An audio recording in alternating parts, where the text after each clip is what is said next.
ይቅርታ አድርግልኝ። እኔ ያው ሁላችንም ይቅርታ እያልኩ ነው የማወራ። ምክንያቱም እኔ ሰው በኒ አደም ስለሆነ ብቻ ሰው ስለሆነ ወዳለሁ። ክርስቲያን ሙስሊም አይደለም። ባይዜ ውሳቶችሽ አይሰሙሽም። ይህንን እንዳይሰሙሽ ይቃወሙሻል። ሰው በመሆኑ ብቻ መወደድ የለበትም ብለው ዛሬ የተሰራ ቪዲዮ አይታችሁታል። አይ ቲንክ ጸጋዬ ክፍሉ የሚባል ቲክቶክ ላይ አይተዋል። ክርስቲያን ሰው በመሆኑ ብቻ አይከበርም ያ ብሎ ነበር። ይሄ የሆነበት ምክንያት ምንድን ነው? ሞሚና ይሄ የሆነበት ምክንያት ምን እንደሆነ ታውቂያለሽ? ምንድን ነው? ሱራ 5:51 የተገባው ምንድን ነው? እስኪ ንገረኝ። ያ ሱራ 5:51 ላይ ቁርአንሽ ምን ይላል መሰለሽ? ከክርስቲያኖች እና ከአይሁዶች ጋር ጓደኛ እንዳትሆኝ ይልሻል። አንድ ሱራ 3:28 ላይ በተመሳሳይ ተፍሲራቶቹን ስታነቢ ከክርስቲያኖች ጋር ቁጥር ከበለጡሽ ብቻ ክርስቲያኖቹ ብዙ ከሆኑ አንቺ ትንሽ ከሆንሽ ለማስመሰል ወዳቸዋለሁ በይ እንጂ ቁጥር ከበለጥሻቸው ግን አስጨንቂያቸው፣ ገፍትሪያቸው፣ ወደ ገደል ወደ ጠባብ ውስጥ ክተቻቸው ነው የሚለው። ሳይ ሙስሊም እንደዚህ አይልም። ማስረጃ ሰጠኝ። ረሱል ሰለላሁ ለጎረቤት ለክርስቲያን አብሉ ነው የሚል፣ ለተራበ አብሉ ነው የሚለኛ መጽሐፍ። የመጽሐፍ ከየት መጣ? ያልተጣፋ ሳነብስ ቆይላ ሶሪ አንዴ አፍጥንና ክፈትልኝ። እሺ ክርስቲያን የፈጠናል። እሺ አንዴ እሺ ደሆል አሳይሻለሁ። አንዴ የፈጠና አንዴ ክፈተው።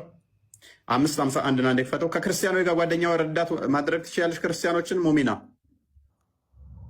አረጋሉ ሌባ አታርጉ ነው ያለ። ሌባ የሚሰርቁ ዝሙት የሚሰሩ ጓደኛ አታርጉ ነው ያለ ቁርአናችን። እሺ ቁርአኑን እንየዋስ። ቁርአንሽ ደግሞ ይላል ሰቢላ ነው ያለ። ዚና ቆጫጫ ነው። እሺ ያው እንደዚህ ይላል። አንብቢው እስኪ ይሄንን ክፍል አንብቢው ሞሚና አንብቢው። አሁን ቢዳ እየፈጠረች ነው ሞሚና። ክርስቲያን ጓደኛ አደርጋለሁ ብላለች። መሐመድና አላህ ያላዘዘዋትን አዲስ ፈጠራ አምጥታለች። በዚህ መሰረት ጥመት ውስጥ ገብታለች ማለት ነው። ዋርኒንግ 2 ጊዜ ሰጠኝ። ለምን እንደሆነ አላውቅም። ሪፖርት ኤንኤስ ሞሚና ይታይሻል? ባይታይም ግን ያ አዩሃ ለዚነ አመኑ ነው የሚለው። በደንብ አይታይም። ሶሪ እናንተ ያመናችሁ ሰዎች ወይ በጣም አይታይም በአረበኛው። ላምብልሻ ማለት እናንተ ያመናችሁ ወይ አይሁዶችንና ክርስቲያኖችን ረዳት አድርጋችሁ አትያዙ። አንቺ ግን ወዳጅ ረዳት አድርጋችኋለሁ ብለሻል። ዊችዝ ጥመት ነው ይሄ። ከፊላቸው ለከፊላቸው ረዳት ወይ ናቸውና ረዳት አድርገሽ ማትይበት ምክንያት ደግሞ ምንድን ነው? እነሱ ጓደኛ ናቸውና አንቺ ጓደኛ እንዳትሆኛቸው ይላል። ከእናንተም ውስጥ ረዳቶች የሚያደርጋቸው ሰው ሁሉ እርሱ ከነርሱ ነው ይላል።